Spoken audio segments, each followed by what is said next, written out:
Hey, welcome to Dan's Model Works, and it's new project day. Yay! And this is our new project. Nope, this isn't our new project. This is our new project. Confused? Well, maybe you should be, maybe you shouldn't be. Basically,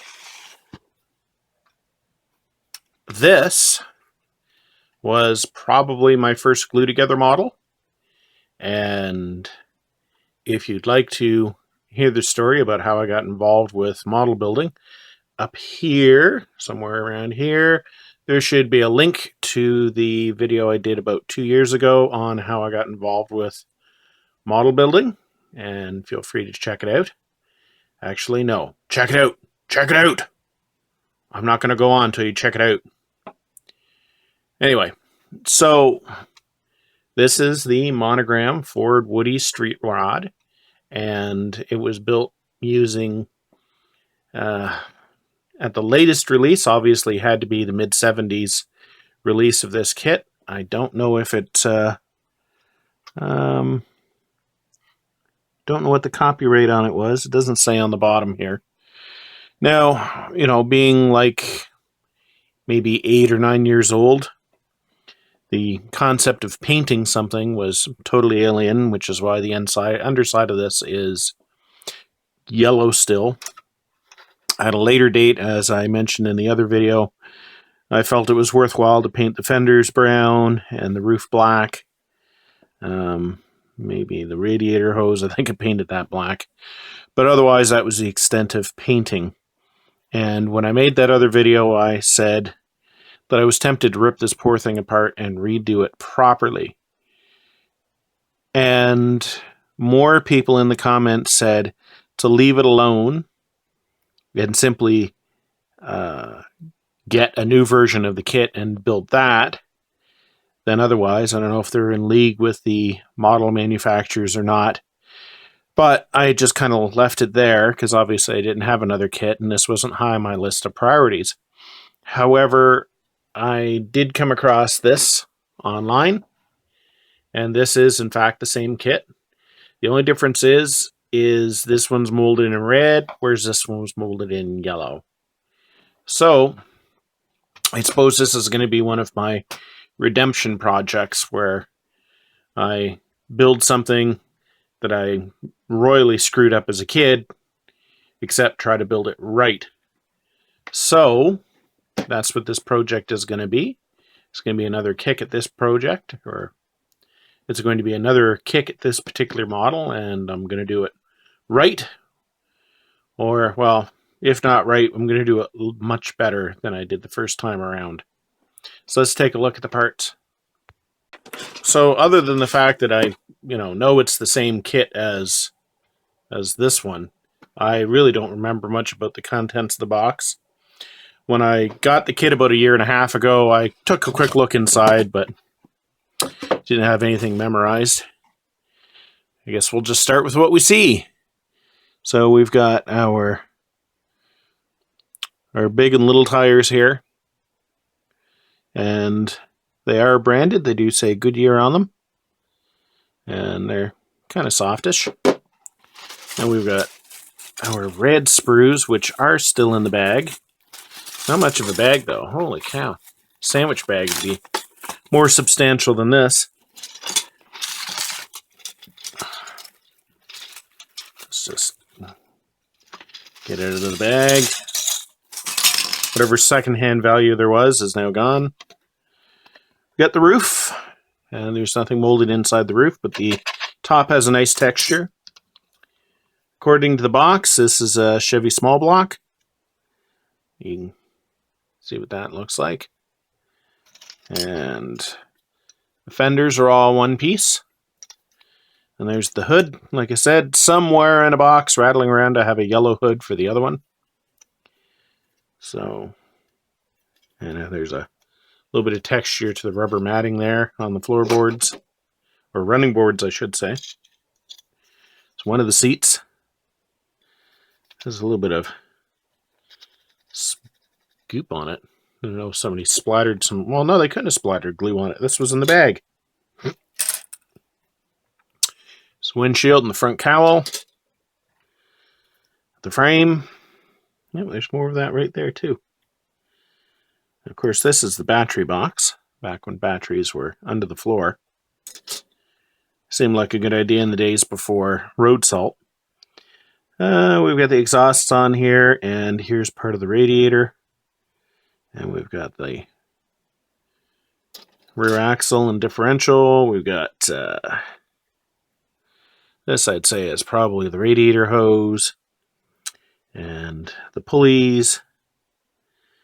And we've got the one of the cylinder heads. And this is dashboard. So nothing too surprising in this little pile of parts. Looking at the contents of the rest of the box here, we've got the windshield. We've got the headlights. Don't give you any other window glass, as far as I know.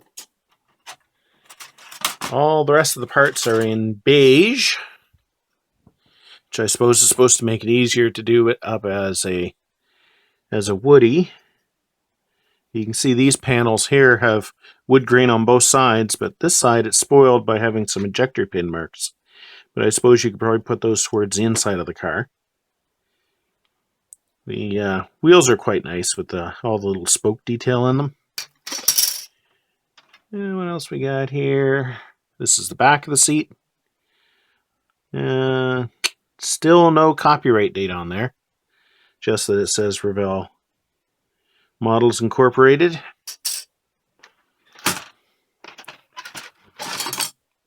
Here's the bodywork. And this is the floor. I didn't know there was this big bulge in there. I don't know if that would be something that the person who converted it into a hot rod would have done to lower the stance. I don't know. And this is the inside of the roof. So it has all of the framing, which is kind of neat. And the underside of the floor has wood grain on it as well, which is kind of nice. Even the inside of the body panels have a very faint vestigial wood grain pattern on them too. And of course this is the fill-in panel for the back windows, because of course you don't have to do it as an open woodie. You can do it with these areas blanked out. And this is the rear doors right there. This, I believe, is intended to flip down because it has a hinge on either side. And then we've got the chrome sprue, and for a hot rod, it doesn't have a huge amount of chrome on it. I've seen far worse. Any decals in here? Maybe, maybe not. I know the original had, at the very least, it had. Nope, no decals. Oh, no, wait, here they are. Hiding in the corner. The decals. Basically for the license plate. Woodie, and it's an Illinois license plate. So, put that back in the box. The instructions are, basically mid-history monogram. Fair number of steps. More steps than you would find in an AMT kit, where they would put half the kit together in one step. So, and then they got a couple of grainy pictures of what it should look like put together. So that will be the project, is let's put this together and redeem myself for the horrid job I did on the one I built when I was like maybe 7, 9? I don't know. Back in the 70s. Of course, as I'm recording this, and I really feel like working on it, I'm currently on vacation, and it's also Canada Day here in Ontario. So basically, I get the week off, and I'm only using 4 days of vacation time. Score! Means I can save another day for some other time. So, none of the stores are open. So if I want to paint what needs to be painted metal-wise, and really there's only two parts that need to be painted. It's this and this. That's what needs to be painted. So if I'm gonna do anything right now, I'm gonna have to look, see what I have in my collection of paints. Let's go over there and see what we have for spray paints. Well, that was a quick decision. This is basically the same GM metallic dark red that I used on the Astrovan, and it's actually pretty close to the color that the metalwork is molded in. And you know what? I don't hate the way that the red looks on this model, so I think I'm just going to go with that. Keep it simple. So I've got the red paint drying on the metal bodywork, and we've got our focus. We've got our small block Chevy here. And as you can see, the oil pan is basically split between the two sides. So before I do any painting on this, I'm going to sand that down, because there shouldn't be any sort of seam or anything visible on the oil pan. And I'm glad it's not a chrome oil pan, although on a hot rod that certainly wouldn't be out of line. Could be painting this that their engines were painted. So that's still drying. The frame, I'm going to be painting a semi-gloss black.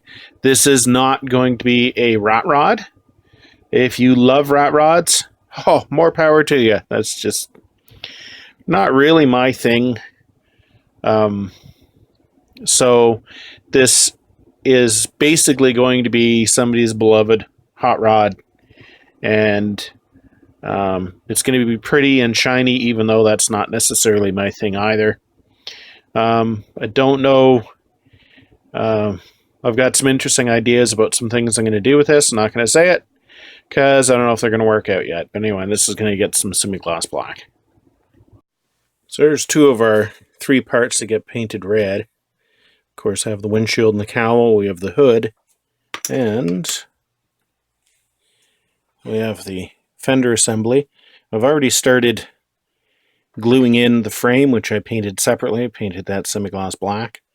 And this is where the battery lives, is in here. And I thought that would probably be a piece of galvanized sheet metal sitting inside the black bracket, so I painted it silver, which is kind of a dull metallic. And the rear leaf spring, I painted that steel. As you can see in this shot, I've got my engine painted. It's basically Humbrol orange, and then I've made it a little bit redder with some Testors red. I still have to paint the oil filter. That's going to be painted white. I'd normally like painting them orange, but the engine's already orange. And the starter is going to be painted as well. But what I'm concentrating right now is the spark plug wires, and I have to go on now before I put the headers on, because the headers actually cannot be installed until it goes into the car, oddly enough.